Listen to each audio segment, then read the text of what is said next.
and welcome back to Franklin Covey's On Leadership podcast series, now the world's largest weekly podcast dedicated to the topic of leadership, where each week we try to curate a different guest, sometimes inside the Franklin Covey thought leadership family and many times outside, to our friends and new researchers, scientists, practitioners, CEOs, best-selling authors, Ph.Ds, that have an interesting point of view, have mastered a skill that as a formal leader or even informal leader, parent, friend, colleague, neighbor, collaborator, that can help you to build your capability and become a more influential leader. Today, we have the multi-talented Maria Konnikova, who's written many books, including Mastermind and Confidence. She has a Ph.D. from Columbia. She is a widely published columnist and author of The Atlantic, The New Yorker, and her most current book, The Biggest Bluff, How I Learned to Pay Attention, Master Myself, and Win, is going to captivate you today. Maria,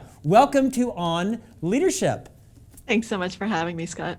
Hey, delighted you're here. I have to tell you, the book is mainly about the lessons learned as you became a master, under description, on the sport poker, the game of poker, which I knew nothing about prior to reading your book. It was absolutely captivating. Everyone, if you want a great summer read, you have got to pick up Maria's most current book, The Biggest Bluff. Maria, do me the favor of reorienting yourself to our audience of listeners and viewers. Talk a bit about your history. What led you to write this particular book? What are the big lessons you learned while writing it? And we'll spend maybe 30 minutes talking about how the lessons apply to our listeners and viewers.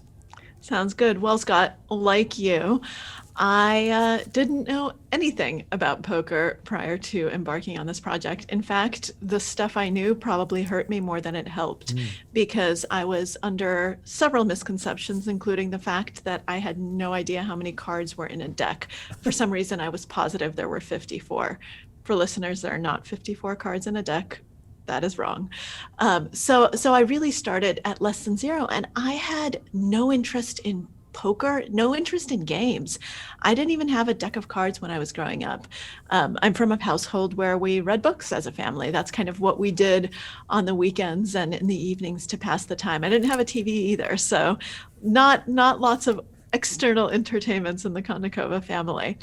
And so I grew up as a writer and a psychologist, and I had a PhD in psychology from Columbia, where I studied decision making.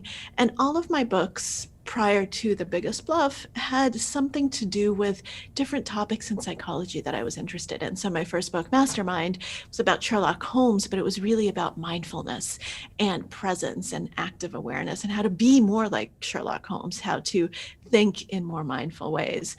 And from there, I went from the detective side to the criminal side. And my second book, The Confidence Game, was about con artists and the lives they ruin and how they are able to do what they do and what it is about us as human beings that makes us vulnerable to the wiles of con artists. And that book had just come out, and it was doing well. Everything was going well. I was writing for The New Yorker. Life was good.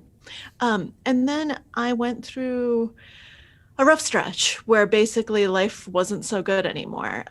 I got incredibly sick with an autoimmune condition that nobody could diagnose, but basically I spent months and months locked in the house because my skin was allergic to everything. And I was on these just massive doses of steroids to try to get the hives down, and it wasn't working. Around the same time, my grandmother died in just a freak accident. She slipped in the middle of the night and hit her head and didn't wake up, wasn't sick at all, lived by herself, no one saw that coming. My husband lost his job, my mom lost her job, just one thing after another. And it made me realize, how important luck is in everything we do, that, you need to be skilled, you need to do well, you need to work hard, but that's necessary, but not sufficient. You also have to get incredibly lucky, and that's not up to you. That's just the universe. That's variance. That's, is the universe with you or not? And I wanted to write about that. I wanted to explore it further. I wanted to try to figure out, how do we learn to tell the difference between skill and chance, between the things we can control and the things we can't? And how do we learn to maximize our skill and to rebound, to do well even when chance doesn't go in our way. And that's kind of how I eventually came to poker, because I was reading this book called The Theory of Games and Economic Behavior by John von Neumann. And I learned that game theory, which is kind of one of the central theories of economics of the 20th century, was born out of poker. John von Neumann was one of the brilliant polymaths of the 20th century, father of game theory, father of the computer, father of the hydrogen bomb, brilliant mind, was obsessed with poker and thought that if you could solve this game, you'd have the answer to strategic decision-making in life. And he drew a parallel between the world of poker and the world of life, because he said that life, like poker, is a game of incomplete information. There are knowns and unknowns. There are things that I know. There are things that you know. There are things we both know. And our goal in both is to make the best decision possible with the information we have, knowing that it's going to be probabilistic, that there's no such thing as certainty. And the way he wrote about it really appealed to me. And I thought, what is this poker thing? Let me explore it. Let me think about it. And something clicked. I just thought, this is my book. Why don't I learn to play poker, get someone really, really smart to teach me? I'm a big believer in having coaches and mentors for everything, and see what happens, and use that journey as a way of exploring this bigger question of skill versus chance, of what we control and what we don't control, and use poker as a metaphor for life. And that was the birth of The Biggest Bluff. I could listen to you and not ask a single question this entire interview, because it's captivating to hear your story. I mean, you are a well-known author, educator, and columnist. Your writing style is breezy and funny on serious topics of gravity. You wrote a 300-page book about understanding how the art and science of poker applies to life. Life has leaders, decision makers, paying attention, being mindful, understanding data from gut instinct, all these things that leaders every day of the week, parents struggle with. Talk a bit about the turning point and your mentor, Eric. Talk a bit about meeting him and the impact he had on you and his focus. I think you wrote in the book his refusal to plateau. Honestly, it was probably the best line in the book, because, as an entrepreneur and a father and a host and a business leader, I want to make sure I never plateau. Expand on that. Yeah, I met Eric Seidel back when, I was a total poker newbie. I mean, he's the one who corrected my knowledge of cards in the deck. And I had found him by just doing some, down and dirty research on the Google and seeing, who is the best poker player in the world, and very sophisticated and psychologically savvy search strings like that. So his name kept coming up as someone who was not only kind of at the top of the charts, the earnings charts, career success, but also someone who had longevity. I mean, here was a player who'd been winning major events since the 80s. And there was no one else like that. Someone who was competitive in the 80s is not competitive today for the most part. Poker tends to be a young person's game. And here was someone who was beating it and beating the young guys and doing so year after year after year at the highest levels. And so I reached out to him and, just did my homework as best I could and said, hi, I'm a writer for the New Yorker. I'm working on this new project. I'd love to talk to you about it. And it just so happened that he was in New York, so we were able to meet in person. And I have to tell you, I prepared for that meeting more than I've probably prepared for anything in years, since my dissertation defense when I was in grad school, because I really wanted to make a good impression. I wanted him to take me on as a student. And I knew it was going to be a big ask, because he's a very private person. And I mean, it's a huge imposition to say, hey, I don't know anything. Want to teach me? How about I tag along with you for a year? Doesn't that sound like a great idea for how to live your life? So I wanted to make it as painless and as valuable a proposition as I possibly could. And I suggest to anyone who asks me about, how do you find a mentor, to try to figure out, how do you craft a relationship where you're not just taking, where you're also giving, where you figure out, what can I give to this person? How can I make it worth their while? And so I had come prepared with printouts of all the psych studies I could find on poker and on kind of game theory and kind of the things that I thought might be relevant to what he was doing. And I think I got lucky that he agreed, but I think he saw value in the project for just a proof of concept for him as well. He sees himself as a dinosaur. He's not. We'll get to the second part of your question, kind of his refusal to plateau. So if he's a dinosaur, he's like the rapidly evolving dinosaur who keeps changing and morphing into what's the most adaptive species at the time. But he saw that this was a proof of concept, because here I wasn't a poker player coming to him and saying, hey, make me better, give me some poker lessons. I was a blank slate, literally. I didn't know anything except I had a background in psychology, in decision making, in self-control, kind of emotional control, the types of things that he said would be very important in poker.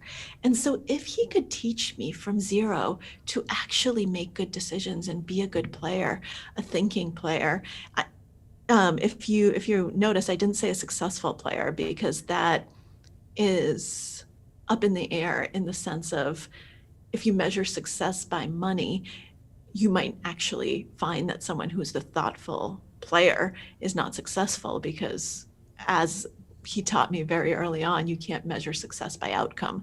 You have to measure it by process. And poker is a long-term game. You will be successful in a monetary way in the long term. But I came to him saying, I want to do this for a year. And so there was no guarantee of that outcome. But he wanted to see, how far can he take me? And if he can take me far enough, that would be proof that his way of thinking, the psychological approach, the more human approach, was still valid, that it was still a major force, which is quite the thing to prove, because these days in every single field, not just poker, it's the quants who are leading the way forward. It's all about the math. It's all about the statistics. And people forget the theory, the human side of it, of the intangibles, the psychology. And so to him, that was really important.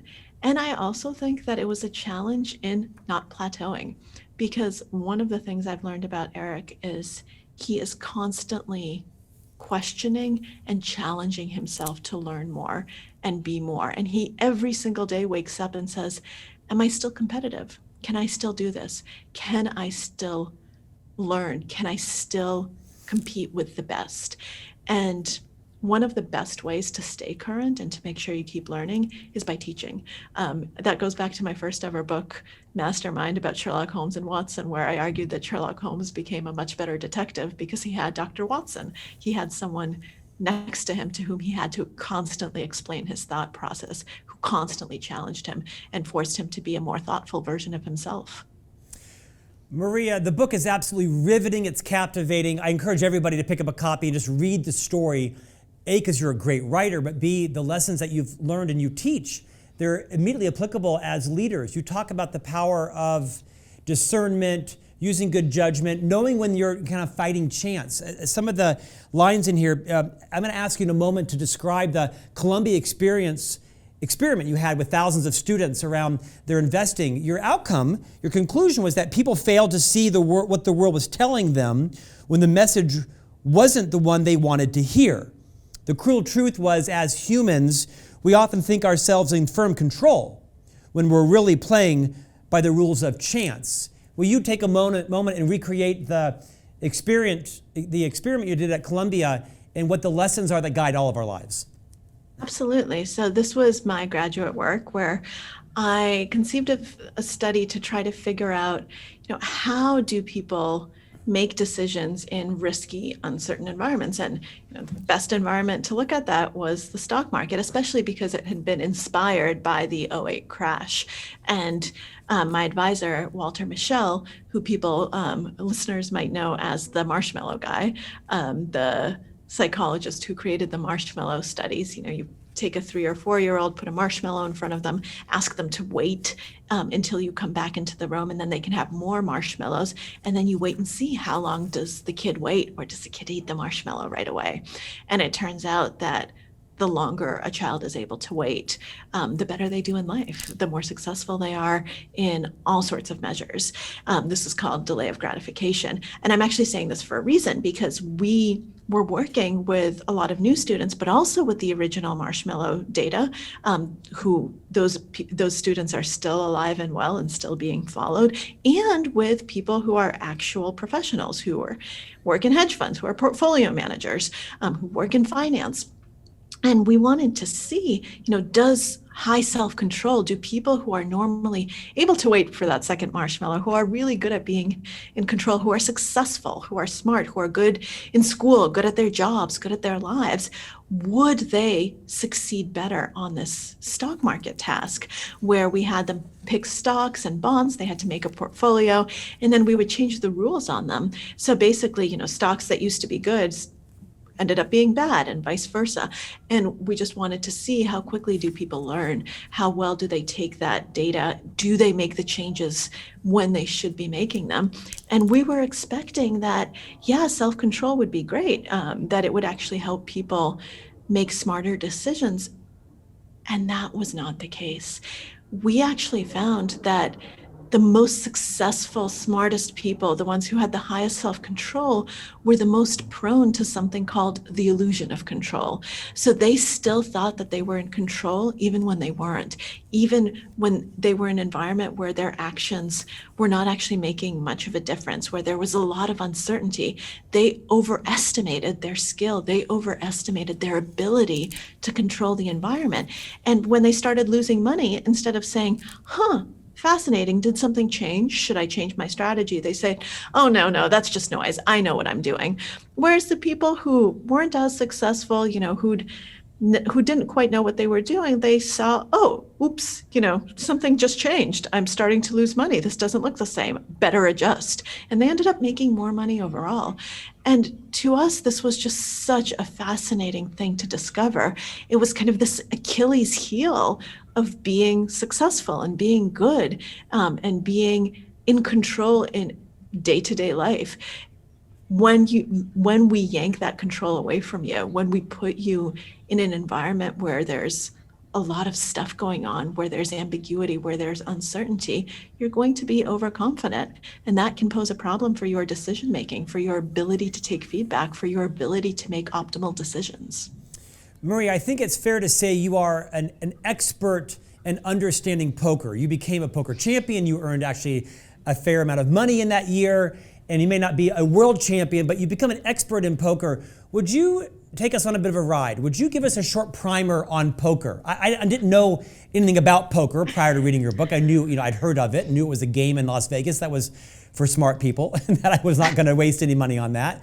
But would you give us a quick understanding of poker, and then would you maybe riff on the biggest lessons you learned from your expertise about poker that can apply in all of our lives?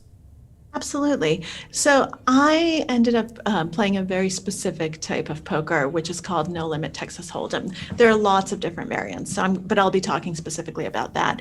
And not only that, I decided to pursue tournament poker. So when people think of poker, normally they think of cash games. So you have chips and they're worth a certain amount of money, and you play, and at any given time you can take your chips and walk away, cash out, and you make whatever you make, or you lose whatever you lose. Tournament poker, which is what I play, the chips have no monetary value.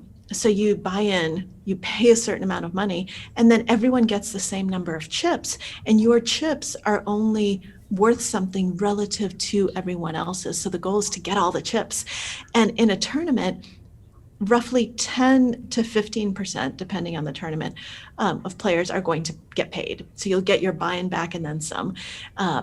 And then everyone else is going to go home with zero. So you will have just lost your buy-in, and that's it. And you can't get up. You can't leave. You can't just suddenly decide you don't want to play anymore and cash out. You have to keep going until you bust or you win, whichever the case may be. Usually you bust, sorry to say, but sometimes you win, and those moments are great. And the reason I make that distinction is that it's a tournament poker is a different game, and that's a game that's much more akin to a lot of situations that we find ourselves in real life, because in real life you can't just get up and quit randomly. You have to just work through it and power on and keep going. And so tournament poker to me seemed like a much more appropriate metaphor, a much more appropriate tool when you're looking at real life decision making. And in No Limit Hold'em specifically, it's a game that I chose because of the balance of known information and unknown information, private information, so what I know, and public information, what everyone knows. So there are two cards that everyone gets. Those are dealt face down. So only the player who's dealt those cards know what they are. These are called the whole cards. That's your private information. And one of the key lessons, and a lesson that I kind of keep learning over and over and over, even though it seems so ridiculously simple, is nobody knows your cards except for you. All they know is how you play them, what you choose to show them, the actions you choose to take, how you choose to act, but they don't know what's in your hand. To me, that's just such a powerful lesson for business, for negotiation, for relationships, for everything in life. It's so easy to think, oh man, they know I have crappy cards, or I have amazing cards, yay. But you realize that the best players are the ones who are able to play any cards and who are able to represent things in a believable way. So how do you represent things? How do you actually play? Well, you have a number of choices at any given point in time. So you can fold. That's the easiest thing. You decide you don't want to play and you just hand back your cards.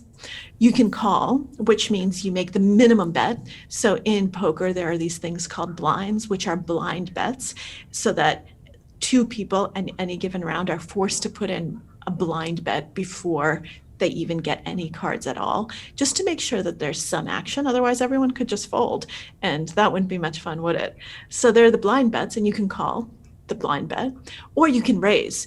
And raising can mean, I have a really, really great hand, or it can mean, I think you guys all suck, so I'm going to take advantage of you. Or it can mean, you look at me and you think I'm a girl, so you think I can't bluff, so I'm going to bluff. It can mean lots of different things. And that's the beauty of the game, because like life, every action can be taken for a lot of different reasons. And your job isn't just to do that yourself, but to look at everyone else and to try to figure out, why are they doing what they're doing?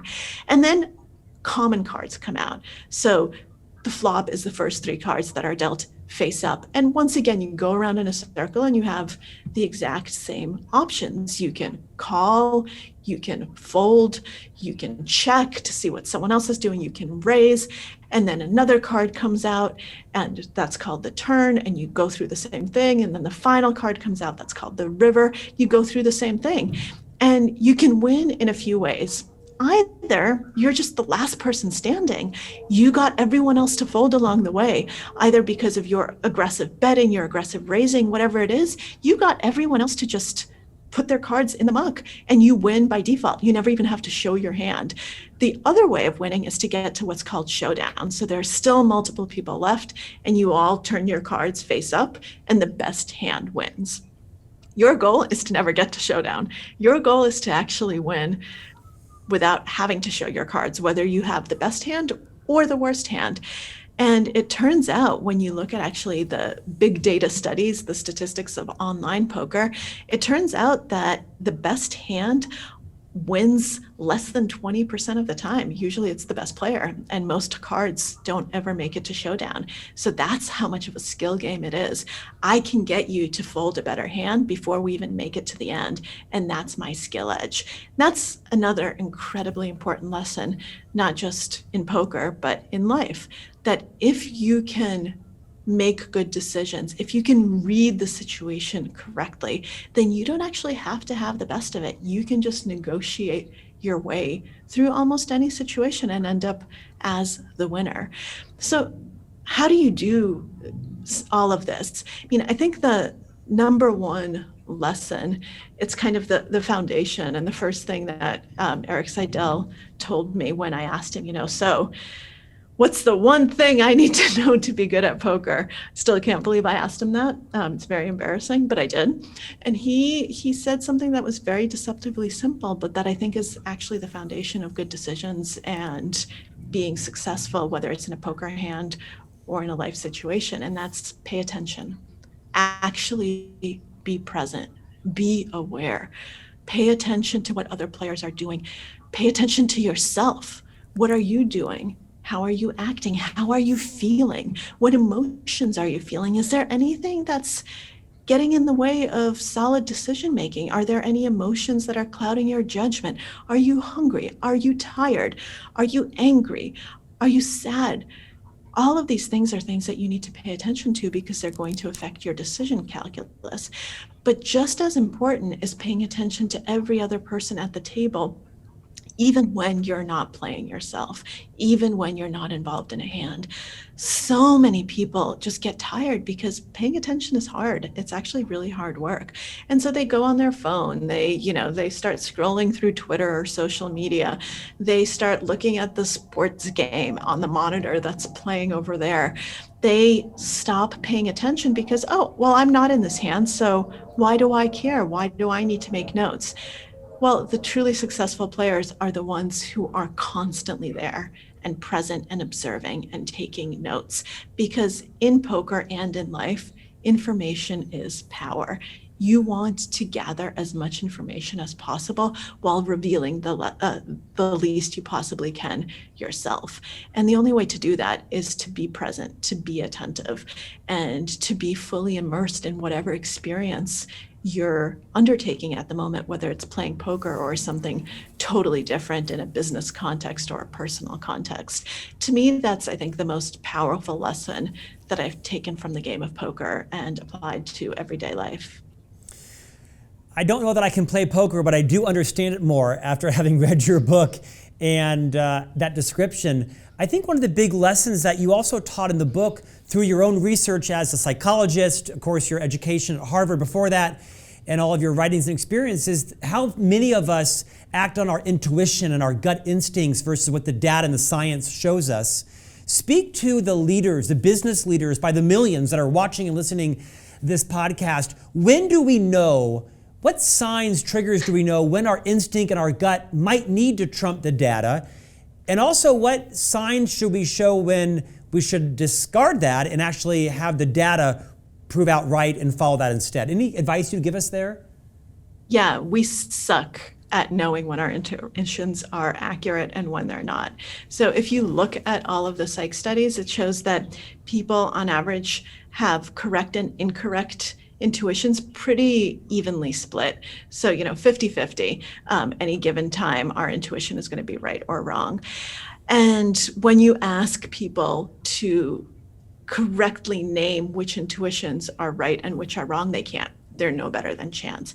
And every intuition feels equally strong and equally powerful, even when it's completely wrong. So I always say, actually, data always trumps intuition, because intuition is just you being lazy. It's you being like, oh, well, I have a gut feeling I don't want to do the hard work because my gut is right. No. So I actually most of the time say, screw intuition. Do not follow it. Follow where the data goes. There's one exception. And that exception is when intuition isn't actually intuition, when it's expertise that's masquerading as intuition.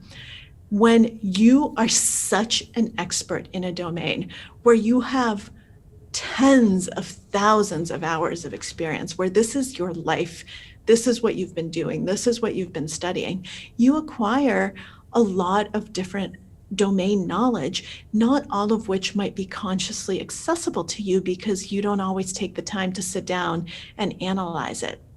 In that case, something that you feel like a gut instinct isn't a gut instinct. It's actually expertise, deep knowledge. It's thousands and thousands of hours of experience and feedback, calibrated experience. So when Eric Seidel, my coach, tells me, I just have a feeling this guy is strong, what I have to do is figure out, okay, this guy's been playing poker every single day of his life for hours and hours and hours. He's got more experience than anyone else.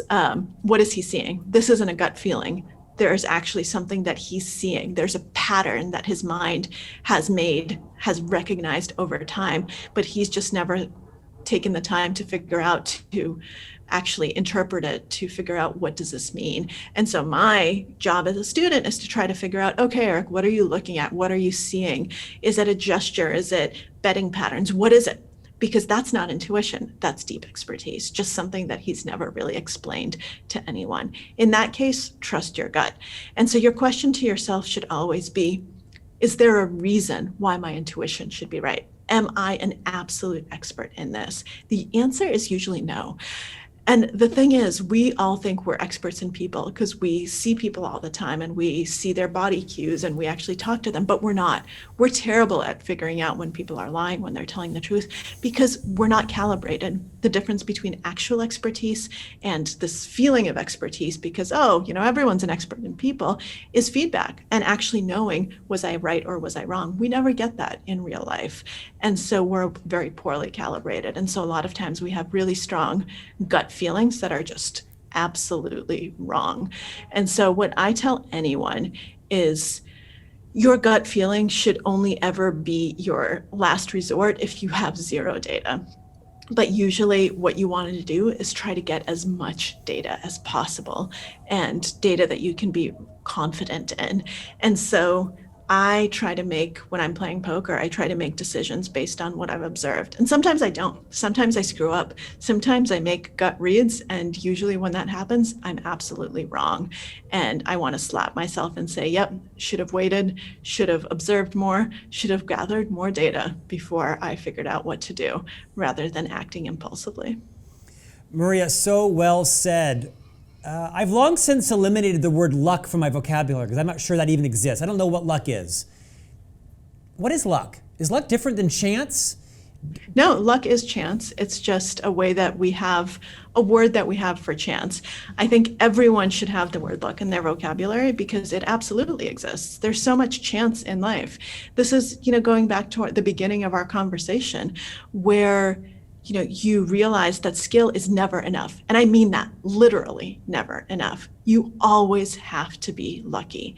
And people just ignore it when it's on their side. When things are going well, we don't wake up every morning and say, I'm very lucky that I'm not sick today, that my body is functioning properly, that everything is going well. I'm lucky that, I went outside and a brick didn't fall on my head. Shit happens all the time. And that's just life. It's variance, it's chance. And chance is going to exist no matter what, no matter whether or not we want to have that word in our vocabulary or not. And so I just think we need to embrace it and realize that anyone who's successful in life, sure, they've worked hard, but they've also gotten incredibly lucky. And if someone's not successful, that says nothing about how hard they've worked.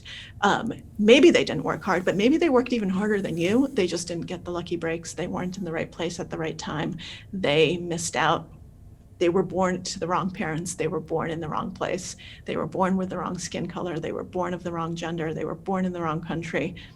That is all luck.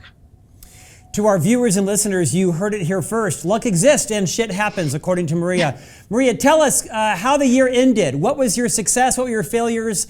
What was your culmination of a poker player and champion like at the end? Yeah, well, the year didn't end. I actually ended up spending much more time than I ever thought in the world of poker. By the time the year came to an end, I still wasn't anywhere near done with my research. So I kept going and I ended up doing well.